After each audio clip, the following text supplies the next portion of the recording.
Hello, and welcome to Little Reason, the show with the whimsical name. We're short on reason today, so we're going to see if we can fix that. Greed. We're going to talk about greed today. I'm your host, Shane Little. Come, let us reason together.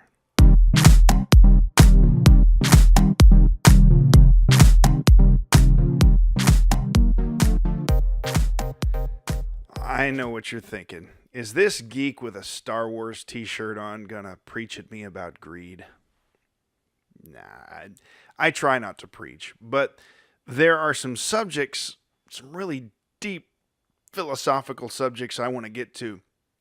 But I can't get there unless we cover some basics first. And one of those is greed.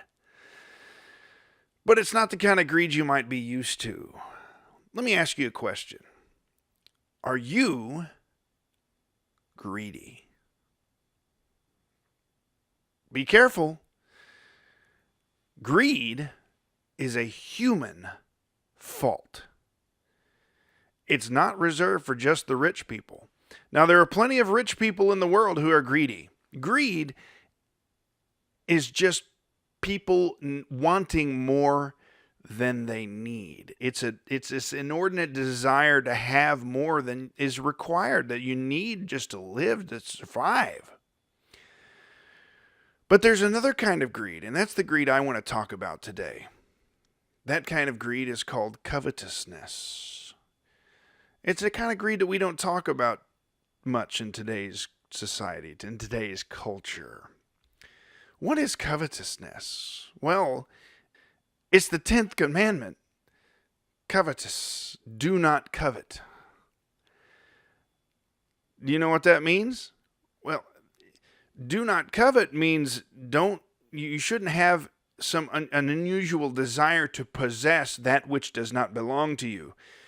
A desire to possess that which belongs to someone else. And it's very pervasive in today's Western culture. And I would like to deal with that. Are you greedy? You may not be greedy in the traditional sense, in the sense that we're used to talking about. But something that we all deal with is this desire to be keeping up with the Joneses, to have what they have, to possess what they've got. But it goes deeper than that. It's more than just their stuff. It's their money.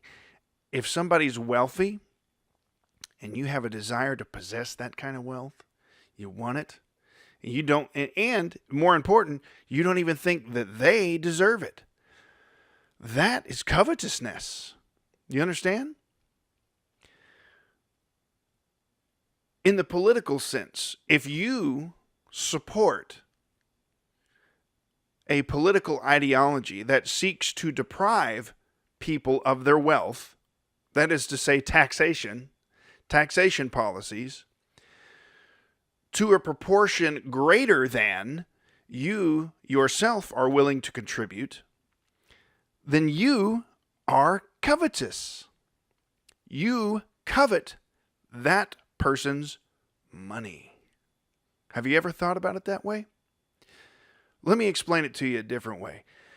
What you're really saying when you say, well, that person's rich, we need to tax them more than you tax me. You're really saying, I want them to pay more for the stuff that we all get equally. I want them to pay more for the government services that we all receive. I want their stuff. I want their money. It's not fair that I should pay just as much as them proportionally.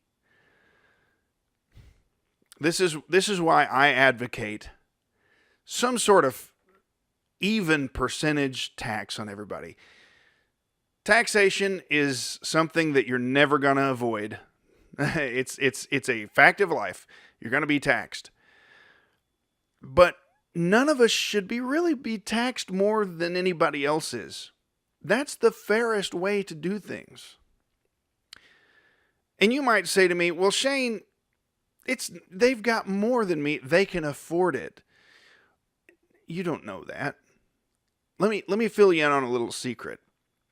When I was younger, and the vast majority of my life was very poor, I didn't really understand how money worked, how economics work. But now that I'm older, and the gray hair shows it, I got a little bit more knowledge. Let me let you in on a few secrets.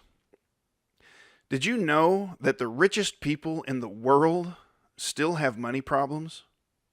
How many times in your life have you said, man, if I just made this much, or this much, or this much, all my problems would go away?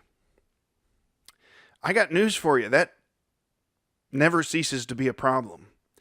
No matter how much money you make, you will always have problems paying your bills. What happens is as you make more money, you become more experienced in your profession, you demand bigger salaries, your brain grows. Your dreams get bigger. What you can imagine, what you can conceive of doing with your money gets bigger. And there's nothing wrong with that. When I was younger, I might have considered just traveling to another town within the state and going camping on a vacation to be a big deal. But as you get older, you might think that that going to Florida is a big deal, or going to Europe, or going on some other vacation. More than that, when you're younger, you might aspire just to get a job at some other place that pays well. The more money you make and the more money you save, you say you have this huge nest egg of savings that you've acquired over your life just by scrimping and saving, and you work really hard and you save it. You might want to start your own business. You might want to build a factory. You couldn't have done that when you were poor, but you can now that you got money. And you can provide lots of other people with a means to make a living. You can't do that when you're poor. But there's plenty of people in the world today who don't have money that started out just like I did years ago with nothing. And you look at people that have more than you, and we have this human tendency to look at them and see, that's a resource that we could exploit. And we could take it. We can tax them because they don't deserve it anyway. That's wrong. People, I'm telling you, that's wrong. It's immoral. That is covetousness. And I encourage you not to be covetous. The same way that you should not demean or have any kind of negative feelings toward those who have less than you. It's the same thing for people who have more than you. You shouldn't disdain them. They didn't rob you to gain what they had. The vast majority of people in this world who are wealthy have gotten there from a lifetime of working hard and saving and making good financial decisions. Just because you may be on the poor end of the economic spectrum does not mean that they took anything from you. There's lots of economic lessons here that I'm going to get into in due course as time goes on. But the most important thing for me to communicate to you today is don't be covetous. Don't think that just because you have less and somebody has more, that those people deserve to have their stuff taken from them to a greater proportion than you do, so far as taxation goes. This is so important, and it's such a very basic, rudimentary, philosophical point. Sure, there are plenty of greedy people in the world. You're not going to be able to do anything about that. There will always be rich, and there will always be poor, so long as this world exists. Be happy with what you have. Be happy with what you have been given. And make the best of what you have. If you are diligent and you work hard, generally the older you get, the more prosperous you will become. And it's not necessary to take anything from those who have more to make yourself wealthy. It doesn't work that way. The real world does not work that way. When you take from people who have more than you, you're limiting the amount to which you can grow. Because the more you make, the more other people will take from you. There's an unfortunate common knowledge in our society that, well, you're going to be spending somebody else's money to get the services that you receive from government. The problem with that is everybody else is spending your money too. The most fair way of taxation is to have everybody pay the same, proportionally.